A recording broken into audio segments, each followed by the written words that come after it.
오늘 믿음의 사람들 15번째 시간으로 특별히 오늘은 바락이란 인물을 살펴보며 함께 믿음을 배워가기를 원합니다. 내용을 시작하기 전에 질문을 하나 하고자 합니다. 여러분, 용기와 믿음은 같은 것일까요? 용기와 믿음은 같은 것일까요? 많은 사람들이 믿음을 용기와 같은 것으로 생각을 하죠. 그래서 믿음이 좋은 사람은 두려움이 없고 항상 담대할 것이라고 생각을 해요. 그러나 성경은 조금 다르게 말합니다. 용기는 내 마음에서 나오는 담대함이죠. 하지만 믿음은 내 마음이 아니라 하나님의 말씀을 붙드는 것이 믿음입니다. 그래서 여러분, 용기 있는 사람도 믿음이 없을 수 있고 반대로 두려움이 많은 사람도 믿음의 사람이 될 수가 있습니다. 히브리서 11장을 읽다 보면 오늘도 우리가 읽었는데요. 조금 의아한 이름이 하나 등장합니다. 아브라함이 있는 것은 오케이, 모세도 괜찮아요. 다윗이 있는 것도 당연하게 생각을 해요. 그런데 그 사이에 바락의 이름이 기록이 되어 있습니다. 그는 선지자도 아니고 사사도 아니고 사실 군사 지휘관입니다. 사사기 4장을 읽어보면 바락은 처음부터 담대한 인물은 아니었습니다.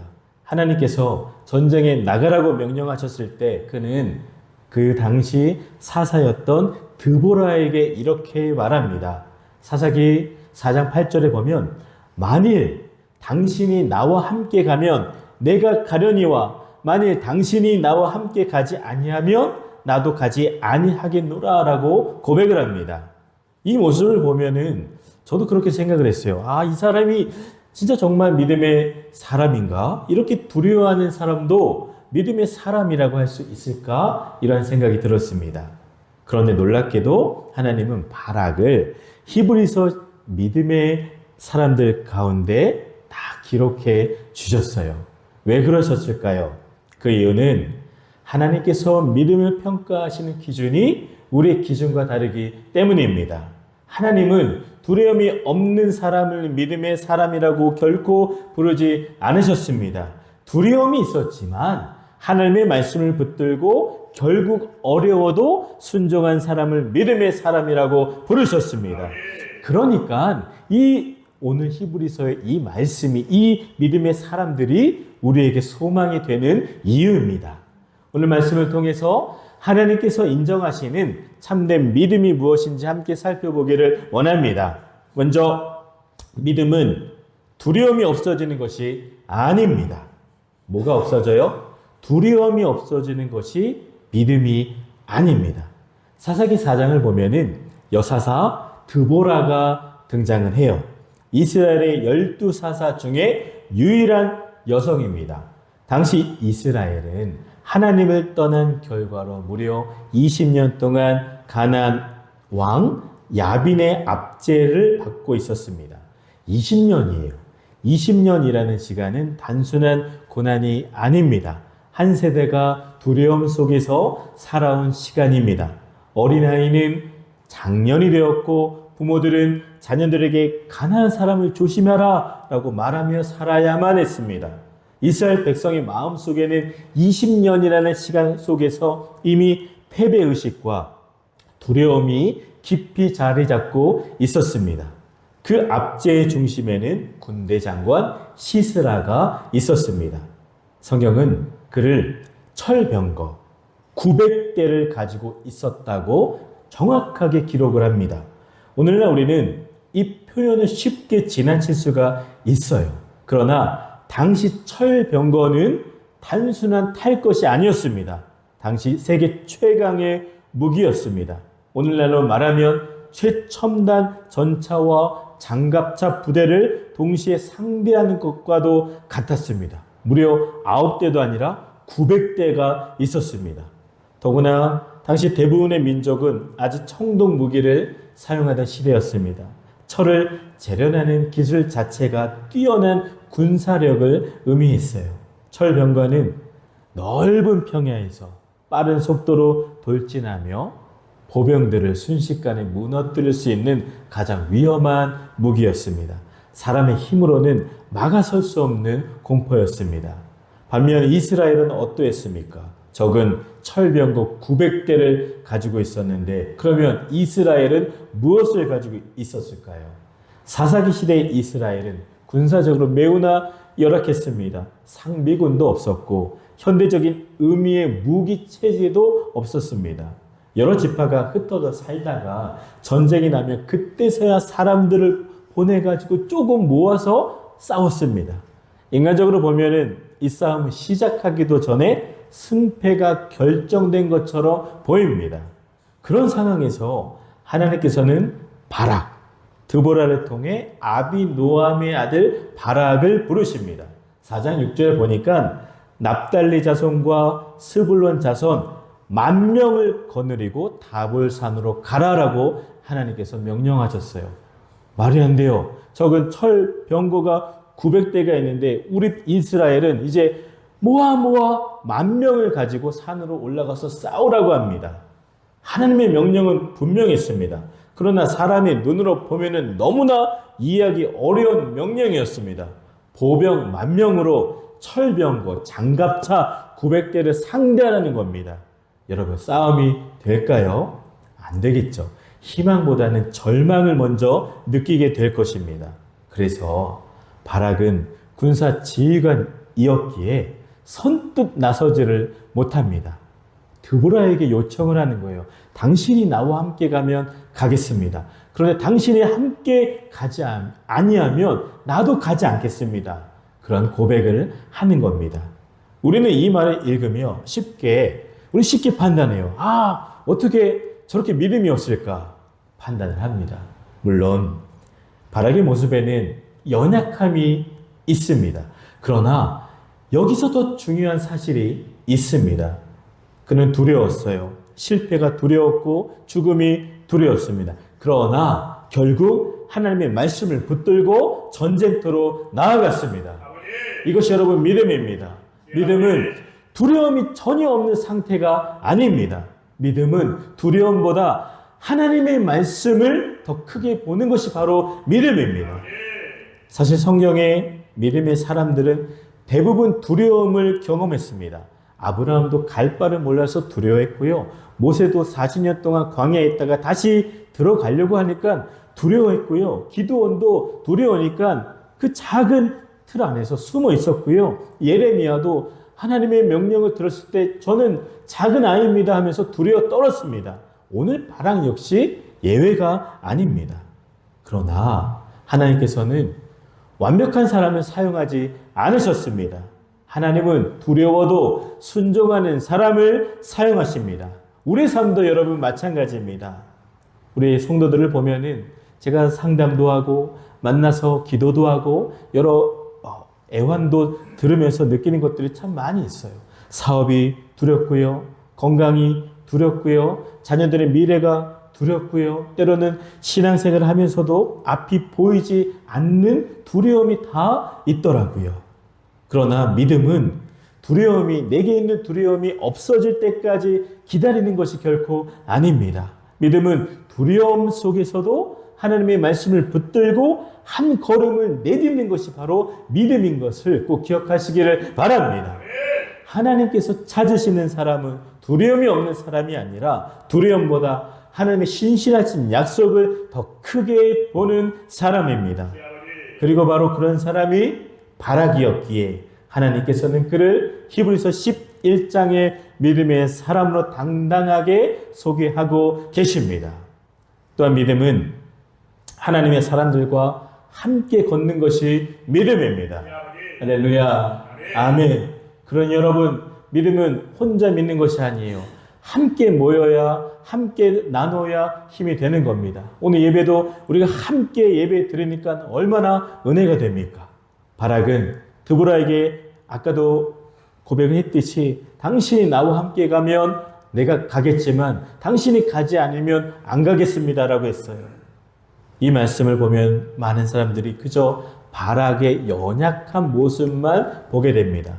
물론 그의 연약하고 두려움이 보이죠. 그러나 이 장면을 우리가 조금 더 깊이 들여다볼 필요성이 있습니다. 드보라는 단순히 용기를 북돋워 주는 사람이 아닙니다. 그는 하나님께서 세우신 사사였고 하나님의 말씀을 전하는 선지자였습니다. 바락은 드보라라는 사람 자체를 의지한 것이 아니라 하나님께서 세우신 사람을 통해 선포되는 하나님의 말씀을, 하나님의 임재를 붙들고 싶었던 것입니다. 여러분, 드보라가 여자잖아요. 여자 사사인데 그분이 간다고 전쟁에 이기고 전쟁에 도움이 되는 것은 아니잖아요. 하지만 바락이 본 것은 드보라가 가지고 있는 영적인 힘을 바라본 겁니다. 드보라 한 사람, 그 함께 가는 것이 아니라 하나님의 말씀이 함께하는 것을 원했던 겁니다. 성경은 믿음을 언제나 개인의 신앙으로만 말하지를 않습니다. 하나님은 언제나 사람들을 공동체 안에서 세우시고 함께 일하시기를 원하십니다. 성경을 보면은 늘 그래요. 모세에게는 아론과 훌이 있었습니다. 아말렉과의 전투에서 모세의 팔이 내려올 때 두 사람은 그 양쪽에서 팔을 붙들어 주었습니다. 그 협력 속에서 이스라엘은 승리했습니다. 엘리야에게는 엘리사가 있었습니다. 바울에게는 디모데와 실라가 있었습니다. 예수님께서도 제자들을 둘씩 짝지어 보내셨습니다. 여러분, 하나님은 혼자 영웅을 만드는 분이 아니라 함께 믿음의 길을 걸어가는 공동체를 세우시는 분이십니다. 오늘 우리도 마찬가지입니다. 하나님은 우리에게 교회를 주셨습니다. 함께 예배하는 성도들이 있고 함께 기도하는 동역자들이 있습니다. 때로는 내가 흔들릴 때 누군가의 기도가 나를 붙들어줍니다. 내가 낙심할 때 한 사람의 말씀과 격려가 다시 일어나게 하는 거예요. 또 어떤 때에는 내가 다른 사람을 붙들어주는 사람이 되기도 하는 겁니다. 그래서 믿음은 나는 혼자서도 잘할 수 있습니다가 아니라 믿음은 함께 하나님을 바라봅시다라고 고백하는 것이 바로 믿음인 것을 여러분 기억하시기를 바랍니다. 함께 믿음 생활 더 잘하는 우리 모두가 되시기를 축복합니다. 마지막으로 믿음은 결과보다 순종을 선택하는 것입니다. 드보라는 바락에게 이제 한 가지를 미리 말합니다.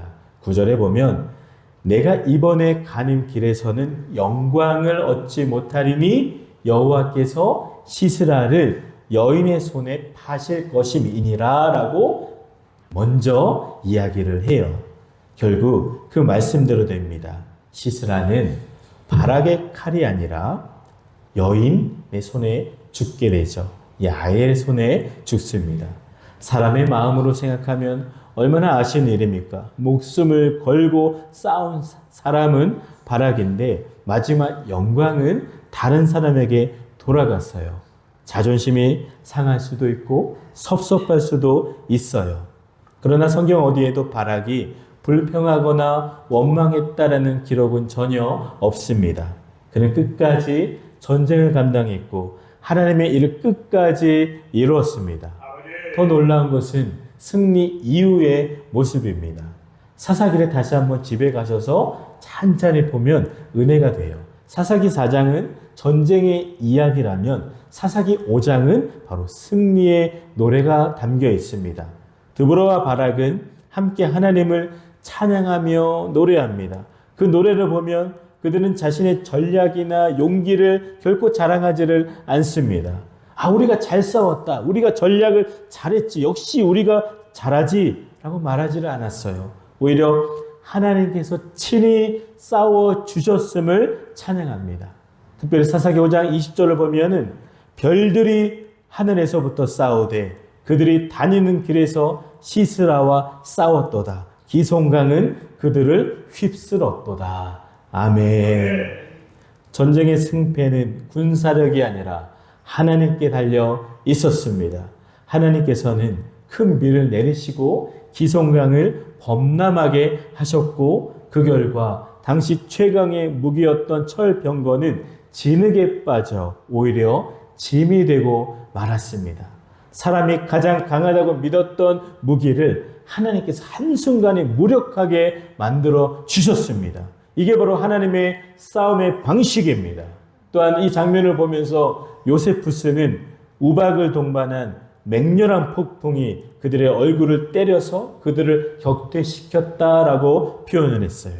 여러분, 이것이 바로 하나님의 일하심을 믿습니다. 하나님은 우리의 부족함보다 크신 분이시고 세상이 자랑하는 힘보다 더 크신 능력으로 일하십니다. 지금도 일하실 거고 앞으로도 하나님은 하나님의 방법대로 일하실 것을 믿습니다. 바락은 그 사실을 알았습니다. 그래서 그는 승리의 영광을 자신에게 돌리지를 않았습니다. 하나님께서 하신 일을 하나님께만 돌렸습니다. 이것이 바락의 진정한 믿음이었습니다. 오늘날 우리는 결과를 중요하게 생각을 하죠. 누가 인정받았느냐, 이게 굉장히 중요한 이슈입니다. 누가 박수를 받았느냐, 누가 칭찬을 들었느냐, 누가 앞에 서느냐. 그러나 하나님께서 보시는 것은 조금 다릅니다. 하나님은 얼마나 많은 박수를 받았는가 보다 얼마나 끝까지 순종했는가를 보십니다. 히브리서 11장도 바로 그것을 증언합니다. 그곳에는 완벽한 사람들이 아니라 연약했지만 믿음으로 순종했던 사람들이 기록되어 있습니다. 오늘 주인공인 바락도 그 가운데 한 사람이에요. 그는 가장 뛰어난 장군은 아니었고 가장 담대한 사람도 아니었고 가장 큰 영광을 받은 사람도 아니었습니다. 그러나 그는 하나님의 말씀에 순종했고 믿음의 동역자와 함께 걸으며 승리의 영광을 하나님께 돌렸습니다. 그래서 하나님께서는 그의 이름을 믿음의 사람들 가운데 기록해 주셨습니다. 우리 사랑하는 성도 여러분, 우리도 반드시 큰일을 해야 하나님께 영광 올려드리고 큰일을 해야 믿음의 사람이 되는 것은 결코 아닙니다.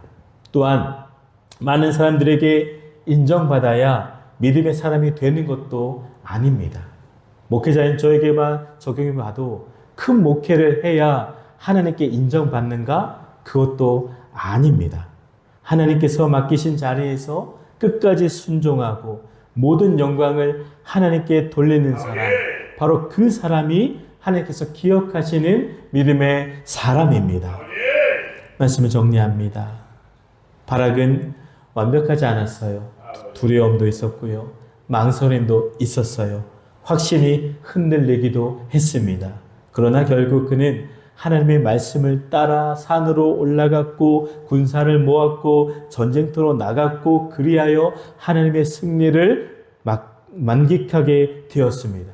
그러니까 히브리서 11장을 그를 믿음의 사람이라고 소개합니다. 사랑하는 성도 여러분, 혹시 우리 안에도 두려움이 있으십니까? 순종하기가 망설여지는 어려움이 있으신지요? 괜찮습니다. 하나님은 완벽한 사람을 찾지를 않으세요. 하나님은 내가 연약하고 부족하고 넘어져도 하나님의 말씀을 신뢰하고 어려워도 한 걸음 한 걸음 한 걸음 내딛는 사람을 지금도 찾고 계십니다.